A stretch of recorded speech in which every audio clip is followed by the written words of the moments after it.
പണ്ടാരൊന്നുണ്ടേ. ഇന്നലത്തെ കളിയിൽ അപ്പടി വെള്ളായിരുന്നു. ഇത്തിരി കയ്യിലേക്ക് ഒഴിച്ചു നോക്കട്ടെ.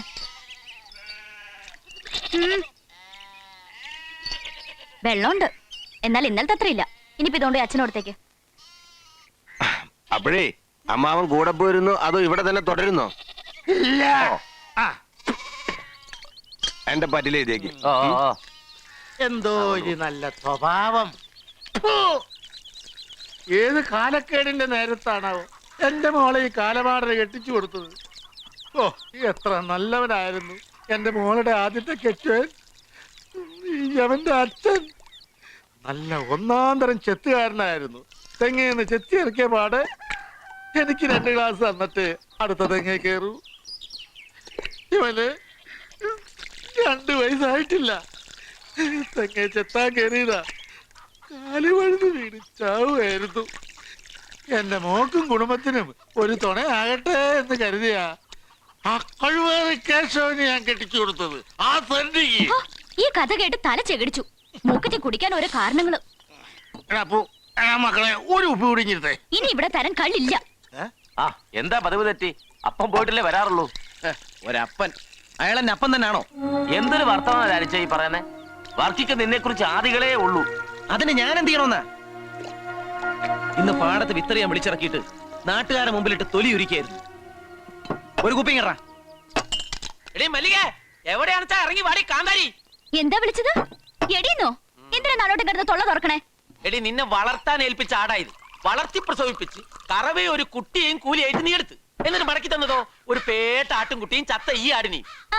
എന്നെ വളർത്താൻ ഏൽപ്പിച്ച ആടിനെ ഇന്നലെ തിരിച്ചേൽപ്പിക്കുമ്പോ അതിന് ജീവനുണ്ടായിരുന്നല്ലോ. വാചകടിച്ച് രക്ഷപ്പെടാൻ നോക്കണ്ട. എനിക്ക് വേറെ ആടിനെ തിരിച്ചെന്നില്ലല്ലേ നീ വിവരം അറിയും. എന്താ പ്രശ്നം? മുറി വന്ന് ഉണങ്ങി വന്നതാ, വീണ്ടും മുറിഞ്ഞല്ലേ. ഇനി ഇവിടെ നിന്ന് കസറിയാലേ ഇയാളെ നാട്ടുകാർ ഇതുപോലെ എടുത്തോണ്ട് പോണ്ടി വരും. എന്താ വല്ല പറയാണ്ടോ? ഇല്ല, തടി കിടക്കാൻ നമ്മളില്ല. വേണ്ട, എനിക്ക് വേണ്ട, ഞാൻ കുടിക്കില്ല. ശങ്കർമോൻ എന്ത് പണിയായി കാണിക്കണേ? അപ്പൊ കുടിക്കില്ലെന്ന് അറിയില്ലേ? ഇനി പവനും കൂടി നശിപ്പിച്ച അടങ്ങും. കിഴവന്റെ ഓരോ ഇറങ്ങിപ്പോയ മല്ലികയുടെ സ്വഭാവം. ഇതെന്ത് പറ്റി? ശങ്കരേട്ടൻ എന്താ ഇവിടെ ഇരിക്കണേ? ഒരു ഉപ്പി കൂടി കിട്ടിയും കൊള്ളായിരുന്നു. ആ മല്ലിപ്പണ് തരണേ. വാ വാ വാ, വരാനേ.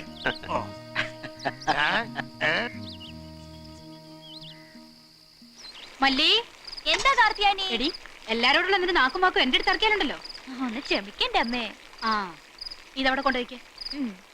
കൊച്ചുകാന്താരി, നീ എന്നാടി ശങ്കരേട്ടൻ ഇട്ട് വരട്ടണേ? എന്നെ കാന്താരി എന്ന് വിളിച്ചാലുണ്ടല്ലോ നാട്ടുകാരിട്ടിരിക്കുന്ന പേരില്ലേ കാള വർക്കീന്ന്, അത് ഞാനും അങ്ങോട്ട് വിളിക്കും. അപ്പൊ മോനെ കള്ളെടുത്ത് നോക്കടാ. ശരി.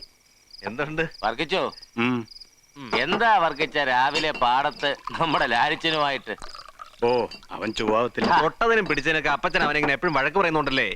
എടാ മക്കളെ, നിനക്കത് മനസ്സിലാകത്തോണ്ടേ. ഇതെന്തൊരു അടിയാടോ കരിയച്ചാ. എടോ, കള്ള് ഇങ്ങനെ കുടിക്ക, അല്ലാതെ തന്നെ പോലെ ഇംഗ്ലീഷ് മദ്യം കുടിക്കുന്ന പോലെയല്ല അല്ലേ അബ്ദുട്ടി? എന്ന് ചോദിച്ചാൽ ഞാൻ എന്ത് പറയാനാണ്? കള്ള് നമുക്ക് ഹറാമാണ്. പക്ഷെ കള്ള് ഷാപ്പിലെ കപ്പയും മീൻകറിയും കഴിച്ചോളാൻ മൗലവി നമ്മുടെ അടുത്ത് പറഞ്ഞിട്ടുണ്ട്.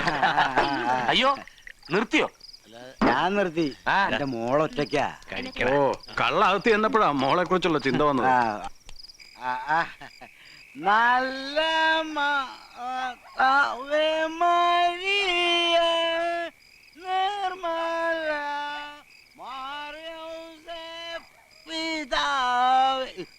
മോളെ ആലീസേ, ദിവസവും കാലത്ത് ഇവിടുന്ന് ഇറങ്ങുമ്പോ ഇനി കുടിക്കണ്ടെന്ന് തീരുമാനിക്കും. മോൾക്ക് പ്രായം കൂടി വരികയാണല്ലോ, നല്ലൊരു ചെറുക്കനെ പിടിച്ച് ഏൽപ്പിക്കണല്ലോ എന്ന് ഓർക്കുമ്പോ വിഷമം കൊണ്ട് കുടിച്ചു പോകുന്നതാ. ദിവസവും കുടിച്ചോണ്ട് വരുന്നതിന്റെ കാരണം ഒന്നും ഞാൻ ചോദിച്ചിട്ടേ ഇല്ലല്ലോ. പിന്നെ എന്റെ കല്യാണക്കാര്യം അതൊക്കെ നടന്നോളൂ അപ്പാ. എന്റെ കല്യാണം കഴിഞ്ഞെന്റെ പിറ്റേന്ന് അപ്പം കുടി നിർത്തി കളയുമല്ലോ എന്നുള്ള ഒറ്റ വിഷമേ ഉള്ളൂ എനിക്ക്. ബാപ്പ എല്ലാം കഴിക്കാം.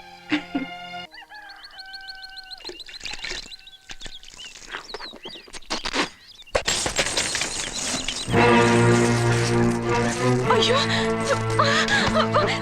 പെണ്ണുങ്ങൾക്ക് ചീട്ട് തരില്ല ഞാൻ. ഇങ്ങനെ തരാൻ എന്റെ അമ്മ ഷാപ്പിൽ കിട്ടുന്ന കൂലിയുടെ ചെലവ് കഴിഞ്ഞ് ബാക്കിയുള്ള സൂക്ഷിച്ചു വെച്ചിരുന്നതാ. അവനൊരു ഷർട്ട് മുണ്ട് വാങ്ങിക്കൊടുക്കാൻ ആ കാശ് കൊണ്ടുപോയത്. എന്റെ അമ്മയെ തല്ലരുത്, കാശ് കൊണ്ടുപോയിക്കട്ടമ്മേ. പിന്നെ എല്ലാറ്റിനോടും കൂടി പറയാണ്, കേശവന്റെ ഇഷ്ടത്തിനാണ് ജീവിക്കാം, അല്ലെ ഒന്ന് കുഴിച്ചുകൂടി ഞാൻ. അപ്പൻ എന്താ ആലോചിക്കുന്നത്? ഞാൻ പഴയ കാര്യങ്ങളൊന്നും ഓർത്തുപോയി. കോയിക്കത്തറവാട്ടിലെ വലിയ കാരണവരുടെ കാര്യസ്ഥനായിരുന്നു എൻ്റെ അപ്പൻ. കാര്യസ്ഥൻ എന്ന പേര് മാത്രം, ശരിക്കും കുടുംബത്തിലെ ഒരു അംഗമായിരുന്നു. എന്നെ ഉണ്ണിത്താനെയും ഹരിശ്രീ വരപ്പിച്ചതും ആ കാരണവരാണ്. പഠിത്തവും ഉറക്കവും തീറ്റയും എല്ലാം ഞാനും അവനും ഒരുമിച്ചായിരുന്നു. അപ്പന്മാരുടെ കാലം കഴിഞ്ഞതോടെ അവരുടെ സ്ഥാനം ഞങ്ങൾ ഏറ്റെടുത്തു. ശരിക്കും ഞങ്ങളുടെ ചങ്ങാത്ത ഒന്നുകൂടി മുറുകി. നിന്റെ അമ്മ എപ്പോഴും പറയുമായിരുന്നു അവ കുടപ്പുറന്നോള് രണ്ടാണെന്ന്.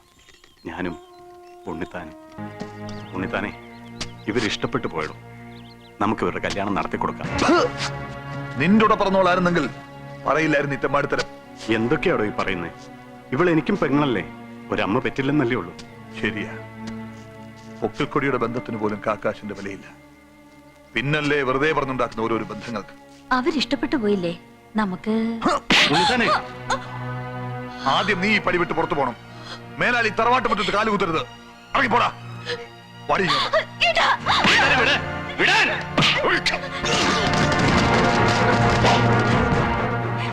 ഇവരുടെ ഇഷ്ടം വർക്ക് നടത്തി കൊടുക്കും. അല്ലേലും വർക്ക് ചത്ത് മലക്കണ ഈ മെച്ചത്ത്. അതിന് തന്നെ ഉണ്ടോ തനിക്ക്? ദാ വെച്ചോ, എവിടെയെങ്കിലും പോയി ഒന്നിച്ച് ജീവിക്കേ. ഈ പടി ഇറങ്ങുന്നവരെ നിങ്ങളെ ആരും ഒന്നും ചെയ്യില്ല. ചെല എടീ, ഗതികെട്ട് തണ്ടിത്തിരിയുമ്പോ ഈ തറവാട് വെച്ചതുണ്ടാവൂ. ഇറങ്ങിയ പടികൾ തിരിച്ചു കയറ്റില്ല ഞാൻ. എനിക്ക് ജീവനോടത്തോളം കാലം ഇവക്ക് തെണ്ടേണ്ടി വരില്ല. എടാ, നിന്നെ ഞാൻ ഒന്നും ചെയ്യില്ല. ഈ തടി ഇവിടുത്തെ ചോറ. തല്ലി ചതച്ചപ്പോ കൊണ്ടു നിന്നിട്ടുണ്ട് പലപ്പോഴും. എവള് ചോദിച്ചിട്ടുണ്ട്, നമുക്കൊരുമിച്ച് എവിടെങ്കിലും ഇറങ്ങി പൊയ്ക്കൂടെ എന്ന്. അന്നൊന്നും എനിക്ക് അതിനുള്ള തൻ്റെ ഇടയിലായിരുന്നു. ഇപ്പൊ ഞങ്ങൾ ഒളിച്ചോടുകയല്ല, മുന്നിലൂടെ തന്നെ. വാ. ഏട്ടാ, മാപ്പ്. വാശിയും വൈരാഗ്യവും ഏട്ടനെ പോലെ തന്നെ എനിക്കുണ്ട്. എന്ത് തന്നെ സഹിക്കേണ്ടി വന്നാലും സഹായം ചോദിച്ചോണ്ട് തിരിച്ചു വരില്ല. വർക്കിച്ചായ പൊയ്ക്കോ. എടുത്തി എടാ വർക്കി, ഇന്ന് നീ കാണിച്ചതും പറഞ്ഞതും മറക്കില്ല ഞാൻ. ഇറങ്ങിക്കോ ഇവിടുന്ന്. മേലാൽ ഇവിടെ കയറരുത്. ഉണ്ണിത്താനെ, ഇറങ്ങടാ. ഇന്നു മുതൽ നീ എന്റെ ശത്രുവാ, ആ ജന്മ ശത്രു.